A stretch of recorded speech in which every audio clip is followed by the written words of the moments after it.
Joining us here on the Morning Majority. Thank you for having me. Well, the president's got a big speech, and we'll talk all about that. We want to hear more about it, but we have to get to something that our listeners have been commenting about over the last couple of days, and it had to do with that Labor Day event.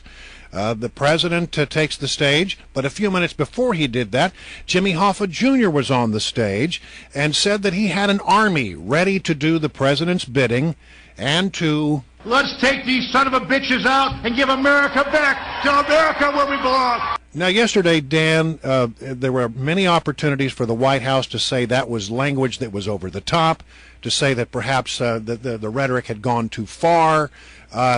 Jay Carney had time again was given the opportunity to do that and refused to do it. Does it mean then that there is tacit approval at the White House at the things that Mr. Hoffa has said? No, I think that this is a bit of a parlor game in Washington, which is let's try to take anything that anyone who supports a politician or the president or one of these Republican candidates says and pin it on them and make the the president has to serve as the speech police for the Democratic Party, and so when someone from the Republicans do the same thing. But Dan, he said that he had an army ready to do the president's bidding, and that it was time to take the SOBs out. That's a sort of a harsh thing that you should say before the president of the United States speaks.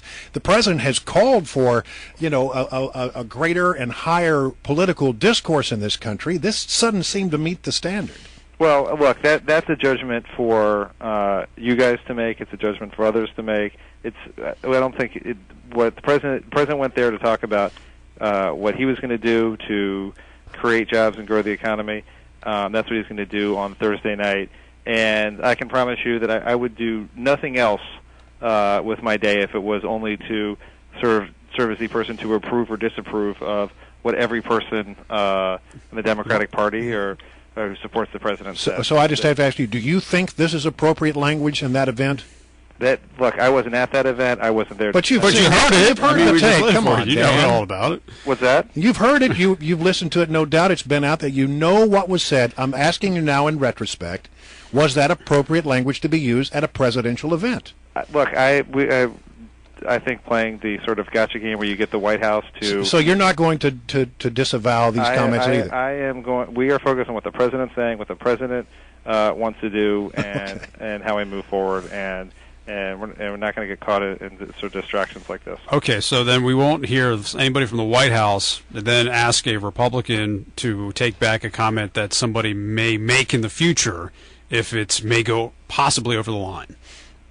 If you were asking me whether we're going to ask someone to be responsible for everything that was said at every event, I don't know if you've ever heard us do that. Well, 2008, actually, there was calls for John McCain when Bill Cunningham made reference before speech to take back what he said. So it's been call. Well, I was on that campaign. I have zero recollection of that, but that's not surprising considering that whole 2-year period of my life is sort of a blur. All right. So I don't remember what that was. I don't know whether we called for that. I don't remember certainly doing that myself. I don't remember the president doing that. Okay. So civility then is just up to each individual. It has nothing to do with John Boehner, has nothing to do with Barack Obama, and has nothing to do with other leaders of certain parties. No, and what everyone should do is make their best judgments of how they be civil. What I don't think makes sense is to turn it is to distract from the major issues at hand to try to get everyone to go back and approve and disapprove of every single thing that every person has said. But it seems fair to me, given that the tone and the rhetoric and that entire message has been a central part of who Barack Obama is as a president and as a leader, that this makes me wonder, did he really mean it, or was he just using it in the wake of other people saying things that the party he didn't particularly agree with? No, I think you have heard the president has carried himself in a certain way, and he'll continue to carry himself in a way that is where he is civil, respectful, is someone who is willing through and gets much guff from his own party for doing it, for being willing to look for his agreement with even people he has vehement disagreements with. Look at some of his people he has worked closely with like Senator Tom Coburn, who agrees on almost nothing with the president, but where they can find small areas of agreement, they'll work together. And so that's who the president is. That's the campaign he ran in 2008. The campaign he's going to run in 2012.